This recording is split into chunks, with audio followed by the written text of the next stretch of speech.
Nanalo na sa Team Project C na 2,000 pesos. Family Feud, 5:40 p.m.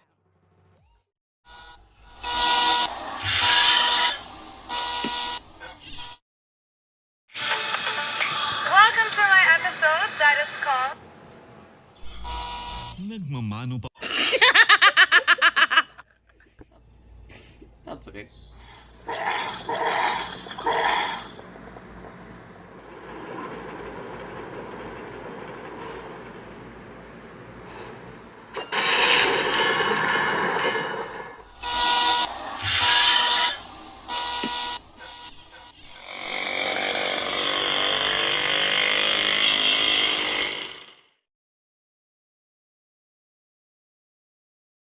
From DW Newsbrief at 4 p.m. today.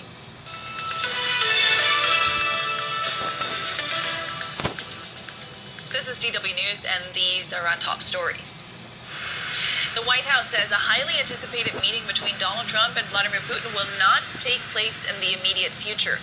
Trump had previously planned to meet his Russian counterpart in Budapest within 2 weeks. The U.S. president says he still believes Putin wants to end the war in Ukraine, but that the conditions were not yet in place for summit-level talks. Ukrainian officials say a massive Russian drone and missile attack on Kyiv has killed 2 people. Debris from the downed weapons sparked fires across the capital. Emergency services rescued 10 people from a fire in a high-rise building. Egypt's President Abdel Fattah al-Sisi is heading to Brussels to discuss how the EU could help reopen the Rafah border crossing and allow more aid into Gaza. The reopening is part of Trump's ceasefire deal between Hamas and Israel. Israel says it won't reopen Rafah until the remains of all deceased hostages are returned. This is DW News from Berlin. You'll find much more on our website. That's dw.com.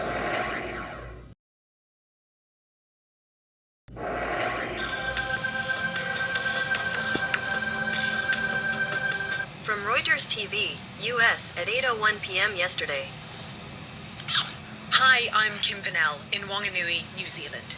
It's Tuesday, October 21st. Today, Iran's supreme leader rejects U.S. calls for peace talks.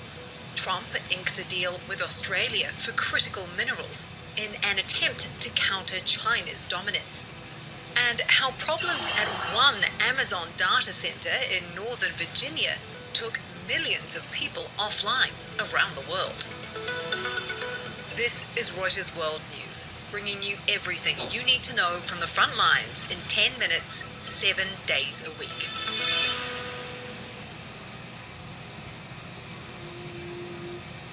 Iran's Supreme Leader Ayatollah Ali Khamenei is rejecting US President Donald Trump's latest offer of talks.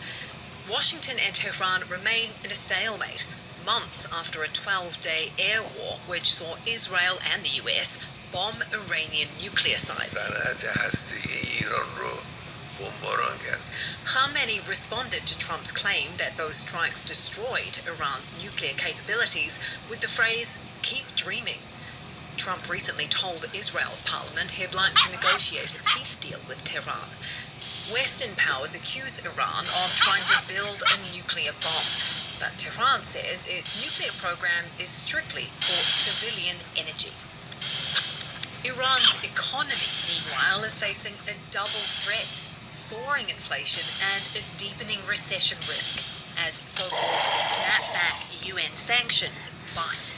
Officials warn the country's oil lifeline is vulnerable, and everyday Iranians are struggling with rising prices and shrinking incomes.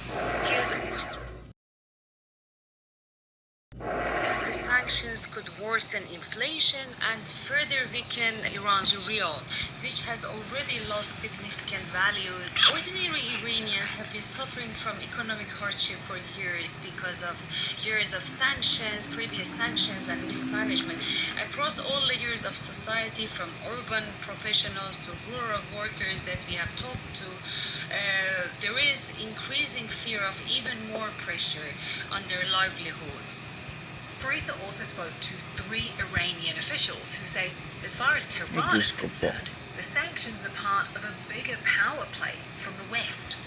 They said that the top officials in Iran, they believe that the US, Britain, France and Germany, and of course Israel, Iran's longtime foe, they are intensifying these sanctions on the Islamic Republic to fuel unrest and eventually to hoping that it will lead to collapse of the Islamic Republic. They truly believe that the aim of these sanctions are just to change the political order in Iran and change the regime. Israeli bulldozers carry huge yellow barrier blocks being used to demarcate the new so-called Yellow Line inside Gaza, the point at which Israeli troops are withdrawing to. The footage was released by Israel's defense forces. Reuters could not independently verify its location or date. Palestinian medics say 3 people were killed by Israeli fire near one of those ceasefire lines on Monday. It's one of several outbreaks of violence in Gaza threatening the fragile US-brokered ceasefire.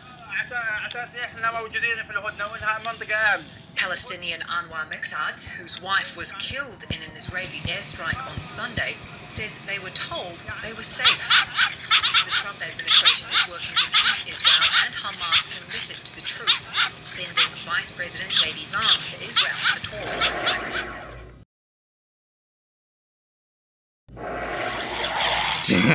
Agreement remains on shaky. The US and Australia have signed a major critical minerals deal aimed at countering China's dominance in rare earths. The minerals are key to everything from electric vehicles to missile systems. President Trump and Prime Minister Anthony Albanese agreed to invest $1 billion each over 6 months into mining and processing projects and set a price floor for critical minerals.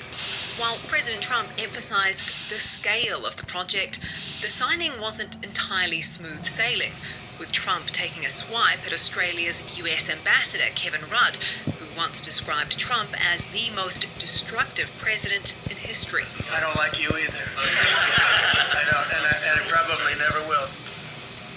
And speaking of destruction, demolition crews are tearing down part of the White House's East Wing to make way for President Trump's 90,000 square foot ballroom. And the ballroom's going to be beautiful. So you'll have drinks, cocktails, everything on this floor. And then they'll say, "Welcome to dinner." You walk into the ballroom, Mr. Senators, and you're going to see a ballroom the likes of which I don't think it'll be topped. It'll be the finest. So it's going to be a lot of fun.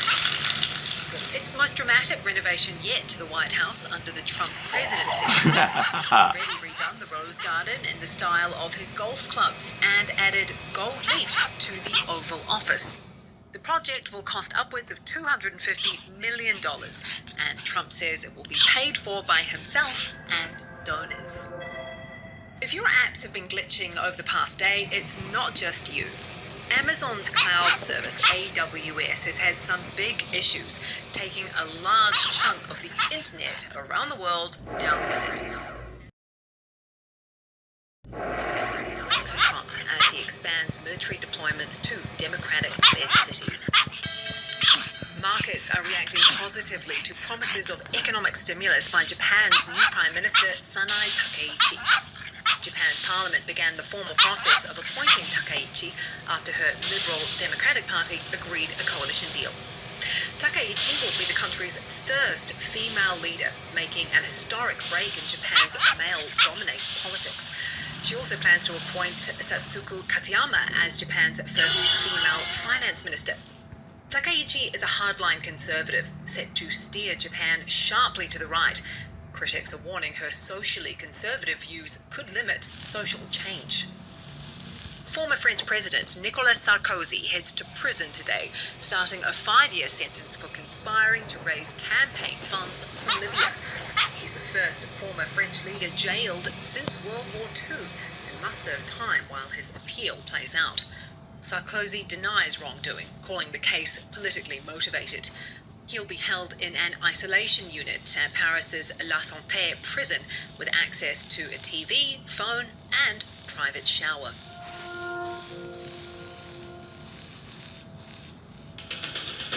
And for today's recommended read, we're staying in Paris and returning to that jewellery heist at the Louvre with a graphics-led story looking at how the thieves did it and what they stole. We've put a link to that piece in the description of today's podcast. For more on any of the stories from today, check out Reuters.com or the Reuters app. Don't forget to follow us on your favourite podcast player.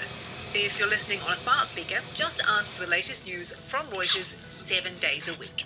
We'll be back tomorrow with our daily headline show.